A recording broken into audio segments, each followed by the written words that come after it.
Hi friends.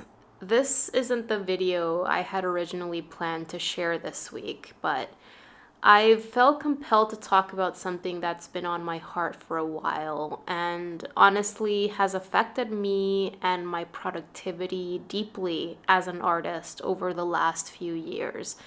And I know that I'm not the only one, which is why I wanted to share this in hopes that it'll help others out there who may be struggling with the same thing. Hopefully, by getting honest and sharing my thoughts and feelings, we can feel more connected and reminded that we're not alone. Today, I want to talk about why your art matters, especially in a world and at a time that feels so heavy, so chaotic, so unrelentlessly negative. Of course, throughout history, there have always been difficult events going on, whether at a local, national, or international level.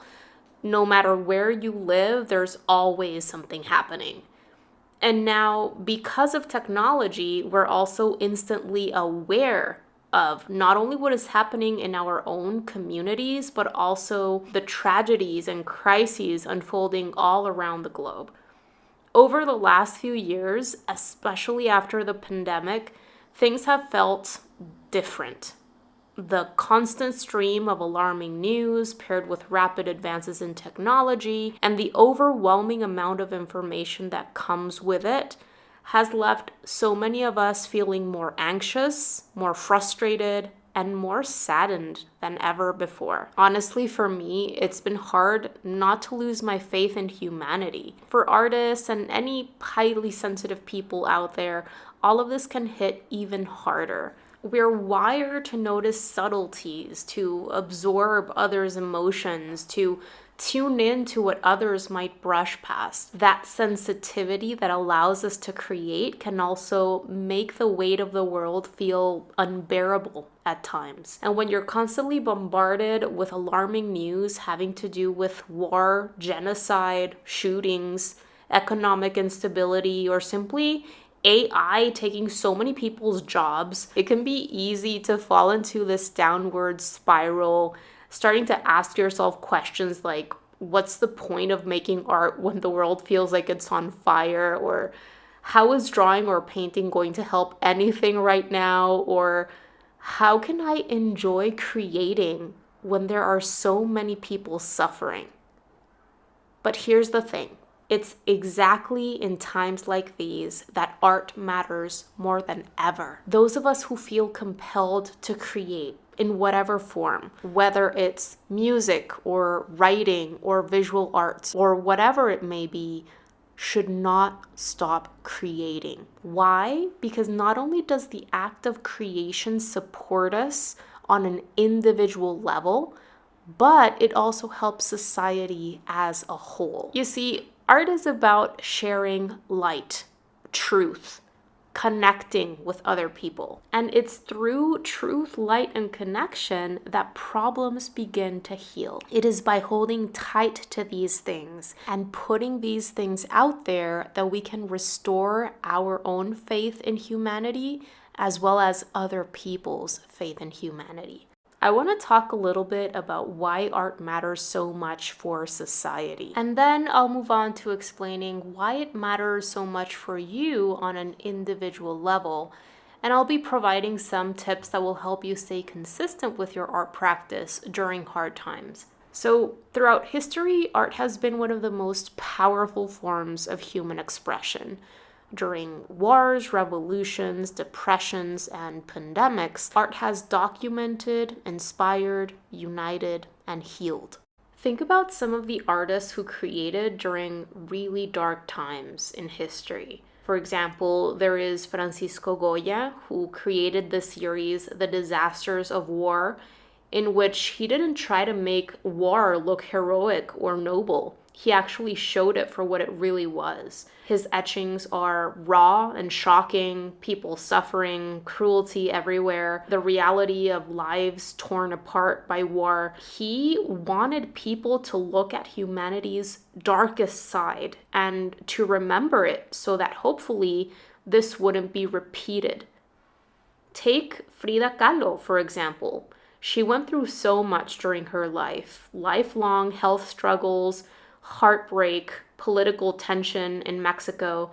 Instead of hiding that pain, she poured it into her art. Paintings like The Broken Column are so profoundly personal, but they also speak to anyone who's ever gone through any kind of hardship. Through her work, Kahlo showed us that even in suffering, there's resilience, there's growth, there's courage. And then there's Picasso's Guernica, which he painted right after the bombing of a small town in Spain during the Civil War. If you've ever seen it, you know how powerful it is. The screaming figures, the mother holding her child, the fragmented body parts, animals in agony. It's chaos and grief on a massive canvas. Picasso wanted the world to see what war really does and to not be able to look away, to not ignore this. If we don't remember and learn from things that happened in the past, we're condemned to repeat them.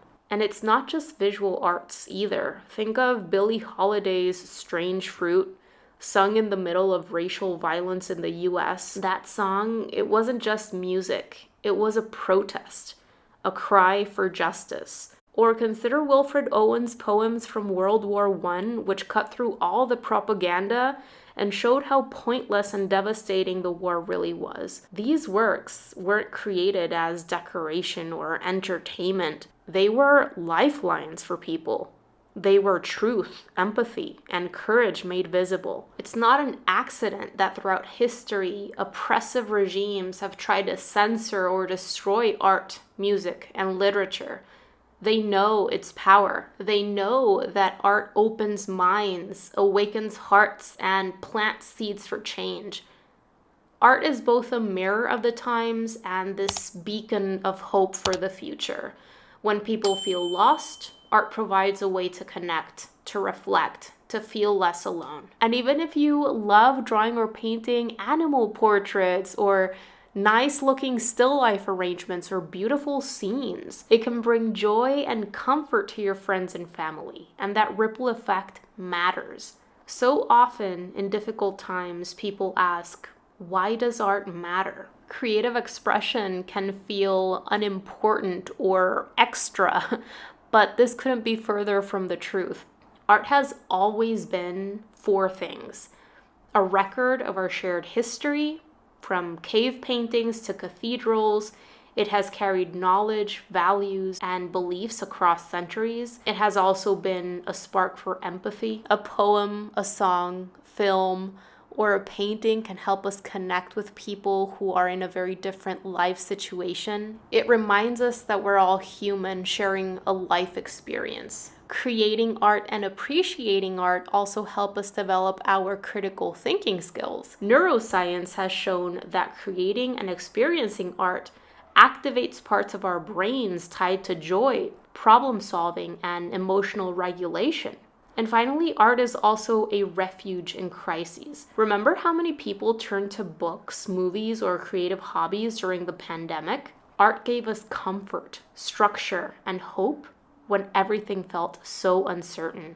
In societies and history, art carries emotions that statistics just can't express. It asks questions that keep societies growing. And on an individual level, it helps us process, heal, and envision better futures. Your sketches, your paintings, your creative experiments, they're not trivial. They're threads in this much larger fabric that society desperately needs. So let's now talk about why art matters for you and what you can do to stay consistent during challenging times. Let's zoom in from the big picture to your personal journey as an artist and human. When you pick up your pencil or brush, you're not just making art or developing your art skills or creating something beautiful. You're training your eyes and mind to see the world differently, to find beauty and interest in common things. You are also building resilience by showing up to your practice even when motivation is low, which can positively impact all areas of your life. And you're also building a growth mindset by creating a space where mistakes aren't failures, but stepping stones. Staying consistent at anything is hard, especially when the world feels so unstable. But every time you sit down to draw or paint, you're investing in yourself and you're keeping your creativity alive. On an individual level, continuing to make time for your art is an act of self-preservation. It gives you a safe space to process your emotions.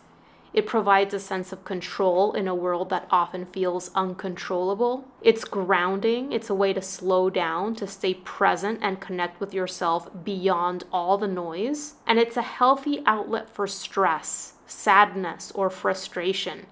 Instead of bottling up emotions, you're giving them form, shape, color. You're creating something that wasn't there before. Even when the world feels unstable, your art practice can be an anchor for you. It's a way of proving to yourself and to the world that no matter what, you're going to keep standing up, proving that you're still here, that you're still creating, and that you still choose beauty, expression, and growth in the middle of it all.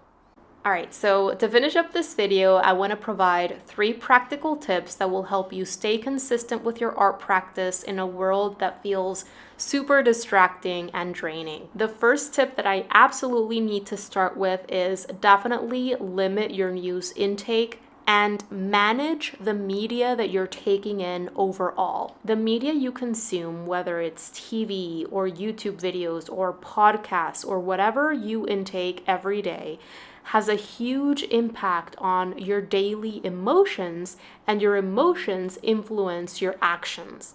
Take in only what you need to stay informed and balance it with positive influences like podcasts, audiobooks, uplifting videos that you can actually learn from and get inspired by that nourish your creativity. Tip number 2 is lower the pressure.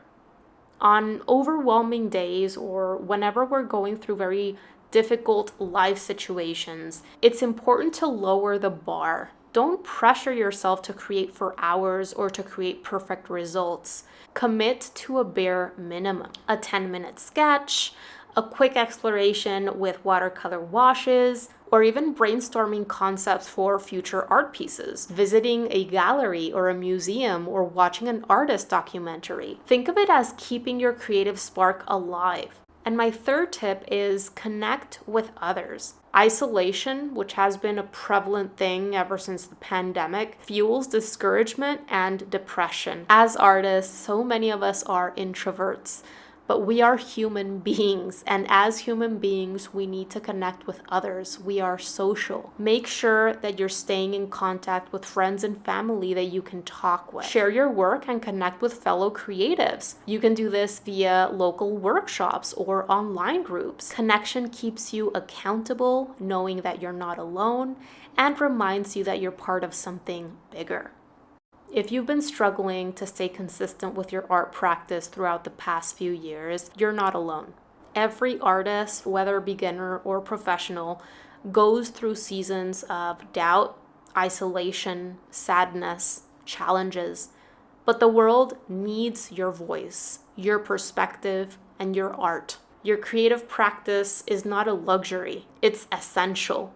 It heals, it unites, it inspires. So keep showing up for it, even in small ways. And remember, every sketch, every brushstroke, every mark is proof that you're still choosing growth, beauty, and connection in the face of difficulty. Stay present, stay kind to yourself, and keep creating.